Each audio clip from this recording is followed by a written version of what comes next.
going on, everybody? So this video is a testament to how simply putting your goals out there can help you in achieving those.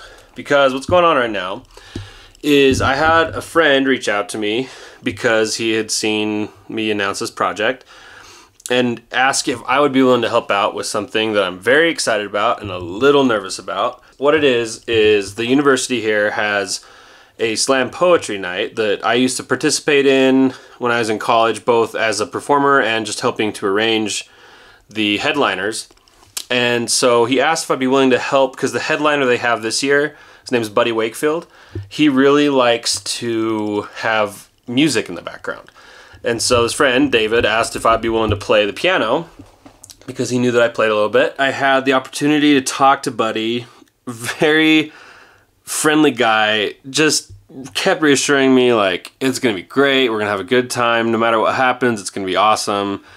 And so I'm stoked about it. And so I've just been practicing some songs. The songs I'm playing are like pop songs, but they're not too well known because I don't want to detract from Buddy. He's the performer. I'm just kind of playing background music. I just want to share because like I think Buddy could tell I was a little nervous on the phone because even though I kept reassuring him like, oh, I'm gonna be fine, it's gonna be great, I'm excited about it, he sent me a text with a very inspirational message. He said, "The universe always pays off on a joyful risk." And that is exactly how I see this. This is a joyful risk because I know nothing terrible is going to happen. It's going to be fun. The worst thing that's going to happen is I stumble a little bit in a song and have to catch up. But one, I'm not the main attraction, so no one will really notice. And two, who knows if I'll even mess up. So this is the kind of thing that the butterflies come trying to tell me not to do it, which, in the words of Tim Ferriss, oftentimes when fear sets in, it's indicating exactly what I should be doing. So that's what I'm doing, but I'm gonna get to practicing.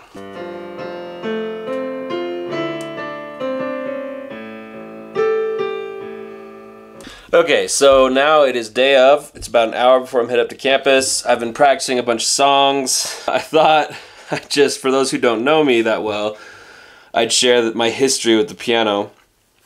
My mom, like many moms, made me start taking piano at a young age. I was 8 years old.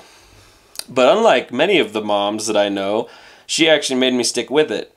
And I really never came to love playing the piano the entire 10 years that I took lessons. It was only after 10 years of fighting my mom and begrudgingly learning some classic pieces of music on the piano that it was when I quit taking lessons, all of a sudden I had an interest in it, but it wasn't to like sit down and learn a ton of classic pieces because I'm not a good sight reader.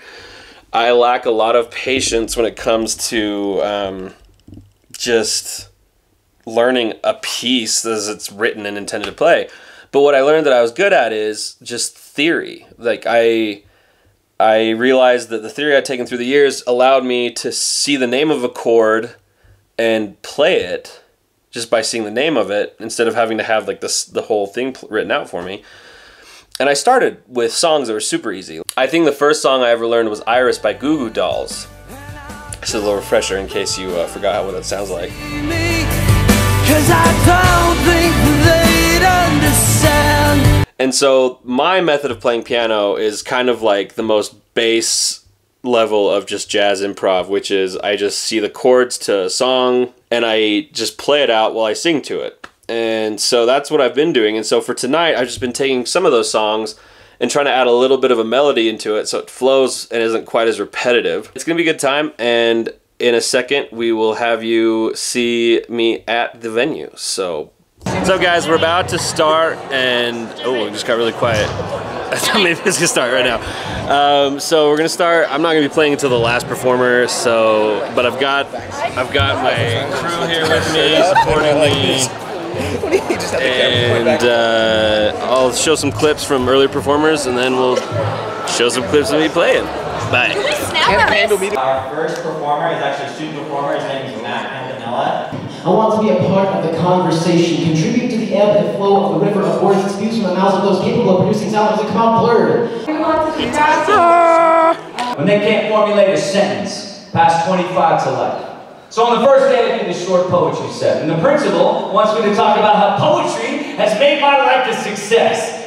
Camp counselor Rick was always smiling like he had a secret, but tonight his grin was almost frightening. He said a few hallelujahs and told her to prepare ourselves for amazing news.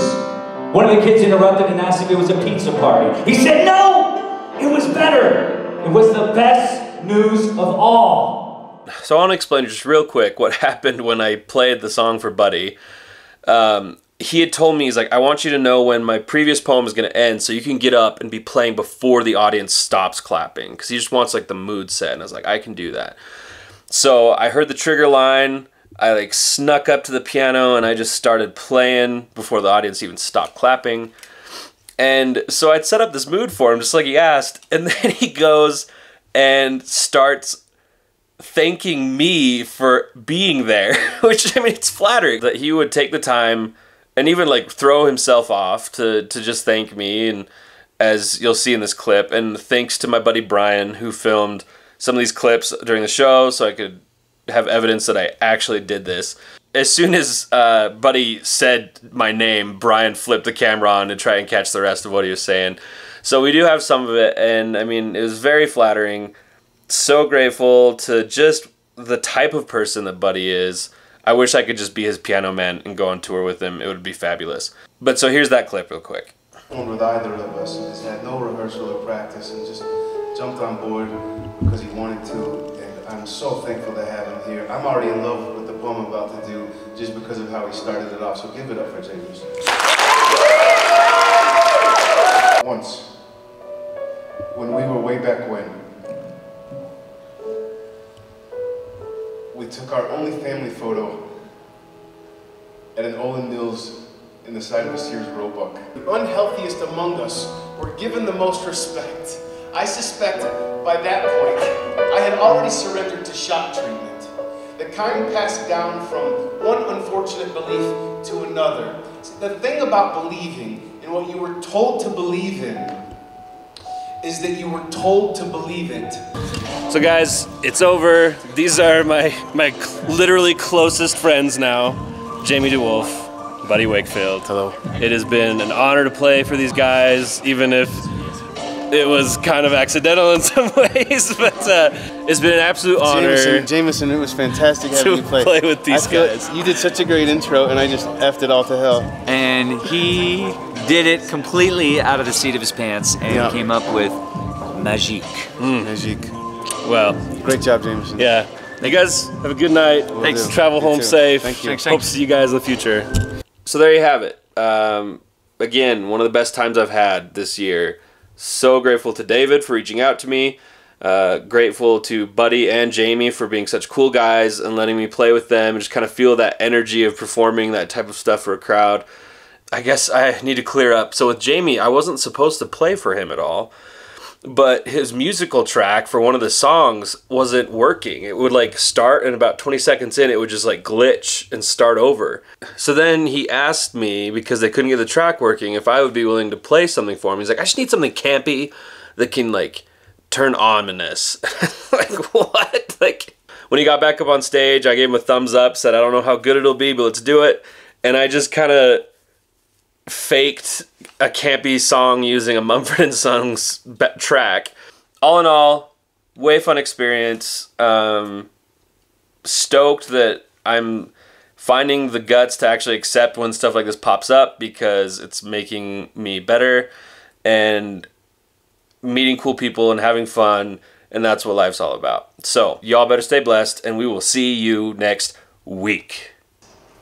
Do y'all remember that time that we sat on top of the whole world and we told each other jokes about the ocean until everybody crumbled into tattoos of bakeries?